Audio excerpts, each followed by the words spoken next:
Professor Ahmad, अस्सलामुअलैकुम। आज हम किस चीज के बारे में सीखेंगे? वालेकुम अस्सलाम फातिमा। आज हम एक ऐसी चीज के बारे में बात करेंगे जो हम हर पल करते हैं, बिना सोचे समझे, सांस लेना। और खास तौर पर ये जानेंगे कि हमारे लंग्स यानी फेफड़े इसमें हमारी मदद कैसे करते हैं। सांस लेना। जी प्रोफेसर, हम सांस तो लेते हैं, पर क्या ये इतना जरूरी है कि हम इसके बारे में सीखें? बहुत अच्छा सवाल है फातिमा। सोचो, हम बिना खाना खाए कुछ दिन रह सकते हैं, बिना पानी पिए भी कुछ घंटे, लेकिन बिना सांस लिए सिर्फ चंद मिनट्स। इससे पता चलता है कि सांस लेना हमारी जिंदगी के लिए कितना बुनियादी है। सिर्फ चंद मिनट्स? सच में? मैं तो कभी सोचा ही नहीं था। बिल्कुल। और इसकी वजह यह है कि हमारे जिस्म को हर वक्त एनर्जी चाहिए होती है, ताकत चाहिए होती है काम करने के लिए। और वो एनर्जी पैदा करने के लिए हमारे जिस्म को ऑक्सीजन की जरूरत होती है। ऑक्सीजन? वो क्या होता है प्रोफेसर? ऑक्सीजन हवा में मौजूद एक गैस है जिसे हम सांस लेते वक्त अंदर खींचते हैं। और इसी ऑक्सीजन को अंदर खींचने और इस्तेमाल शुदा हवा यानी कार्बन डाइऑक्साइड को बाहर निकालने का काम हमारे लंग्स करते हैं। तो लंग्स ऑक्सीजन अंदर लेते हैं और कार्बन डाइऑक्साइड बाहर निकालते हैं, जैसे एक पंप हो। हाँ, तुम उन्हें एक तरह का पंप कह सकती हो, या और बेहतर तरीके से दो नरम स्पॉन्जी बलून्स की तरह समझ सकती हो जो हमारी छाती के अंदर होते हैं। बलून्स? इंटरेस्टिंग। तो जब हम सांस लेते हैं, हवा कहाँ से जाती है? बहुत अच्छा सवाल। हवा सबसे पहले हमारी नाक या मुंह से अंदर जाती है। नाक से हवा अंदर लेना बेहतर होता है क्योंकि वहां छोटे बाल और चिकनी झिल्ली होती है जो हवा को साफ करती है और गर्म करती है। ओह, तो नाक का भी अपना काम है। बिल्कुल। उसके बाद हवा एक बड़ी ट्यूब में जाती है जिसे विंड पाइप या ट्रेकिया कहते हैं। तुम इसे एक सीधी हाईवे समझ सकती हो जो हवा को सीधा लंग्स तक ले जाती है। हाईवे? अच्छा, और फिर हाईवे कहाँ जाती है? ये हाईवे यानी ट्रेकिया आगे जाकर दो छोटे रास्तों में बट जाती हैं, जिनको ब्रोंकी कहते हैं। हर ब्रोंकस एक लंग के अंदर जाता है, जैसे एक दरख्त की मोटी शाखाएं होती हैं ना। जी, जैसे एक दरख्त की दो बड़ी शाखें, एक राइट लंग में और एक लेफ्ट लंग में। बिल्कुल सही। अब यहाँ एक बहुत खास मसल का जिक्र आता है जिसका नाम है डायाफ्राम। ये हमारी छाती के बिल्कुल नीचे होता है, एक बड़े चपटे गुंबद की तरह। डायाफ्राम? ये क्या करता है? जब हम सांस अंदर खींचते हैं तो ये डायाफ्राम नीचे की तरफ खिंचता है, फ्लैट हो जाता है।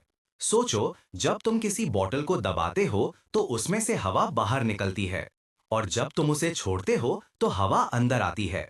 इसी तरह जब डायाफ्राम नीचे जाता है तो हमारी छाती में ज्यादा जगह बन जाती है। ज्यादा जगह? तो इसका मतलब है कि हवा को अंदर आने में आसानी होती है। Exactly exactly। जब छाती में जगह बढ़ती है तो लंग्स फूल जाते हैं, बिल्कुल बलून्स की तरह, और बाहर की हवा को अंदर खींच लेते हैं। ये एक वैक्यूम क्लीनर की तरह काम करता है जो हवा को अंदर खींचता है। तो हवा लंग्स में भर जाती है, फिर क्या होता है? अंदर जाकर ये ब्रोंकी और छोटी छोटी शाखों में बंट जाती हैं, जिनको ब्रोंकियोल्स कहते हैं, जैसे एक दरख्त की टहनियां और फिर पतली पतली डालियां। तो ये एक पूरा दरख्त बन जाता है अंदर। बिल्कुल। और इन सब से छोटी डालियों के आखिर में बहुत सारे छोटे छोटे गुब्बारानुमा थैंकेलियां होती हैं, जिनको एल्वियोली कहते हैं। ये बिल्कुल अंगूर के गुच्छे की तरह दिखती हैं। अंगूर के गुच्छे इतने छोटे होते हैं? हाँ, इतने छोटे कि एक लंग में करोड़ों एल्वियोली होते हैं। और यही वो जगह है जहां असल जादू होता है, जहां ऑक्सीजन का काम शुरू होता है। सोचो, हर एल्वियोलिस के इर्द गिर्द बहुत पतली पतली खून की नलियां होती हैं, जिन्हें कैपिलरीज कहते हैं। ये इतनी पतली होती हैं कि इनमें से सिर्फ एक खून का कतरा एक वक्त में गुजर सकता है। खून की नालियां? तो क्या खून और हवा मिलते हैं वहां? डायरेक्ट नहीं। कैपिलरीज की दीवार और एल्वियोली की दीवार दोनों ही बहुत पतली होती हैं, सिर्फ एक सेल जितनी। इस पतली दीवार के जरिए ऑक्सीजन हवा से निकलकर खून में चली जाती है। ऑक्सीजन खून में कैसे जाती है?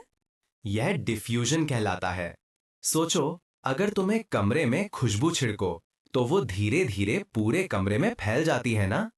जिधर खुशबू ज्यादा होती है उधर से कम की तरफ जाती है। इसी तरह एल्वियोली में ऑक्सीजन ज्यादा होती है और खून में कम, तो ऑक्सीजन अपने आप एल्वियोली से खून में चली जाती है। वाह, ये तो बहुत ही इंटेलिजेंट तरीका है। तो कार्बन डाइऑक्साइड का क्या होता है? बहुत अच्छा सवाल। जब खून हमारे जिस्म में घूमकर वापस लंग्स में आता है तो उसमें बहुत सारी कार्बन डाइऑक्साइड होती है। ये कार्बन डाइऑक्साइड हमारे जिस्म का वेस्ट प्रोडक्ट है जो एनर्जी बनाने के बाद बचता है।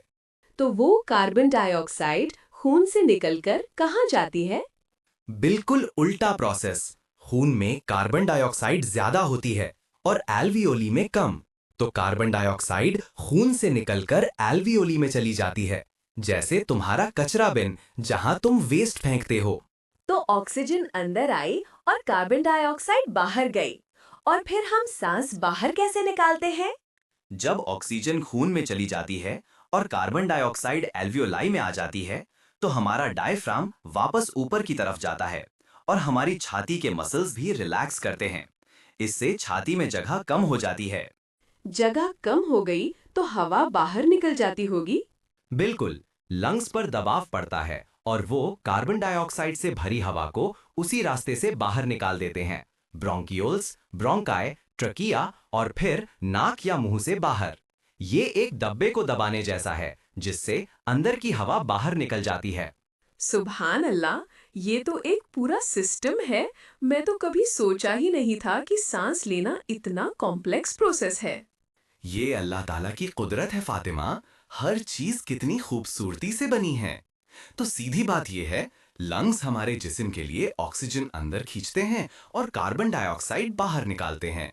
डायफ्राम और छाती के मसल्स इसमें मदद करते हैं और एल्वियोलाई वो छोटे छोटे फैक्ट्री वर्कर्स हैं जहां गैस एक्सचेंज का काम होता है। प्रोफेसर, तो हमारे लंग्स को सेहतमंद रखना कितना जरूरी है? बहुत जरूरी फातिमा। अगर हमारे लंग्स ठीक से काम ना करें तो हमारे जिस्म को जरूरी ऑक्सीजन नहीं मिल पाएगी और हम कमजोर पड़ जाएंगे।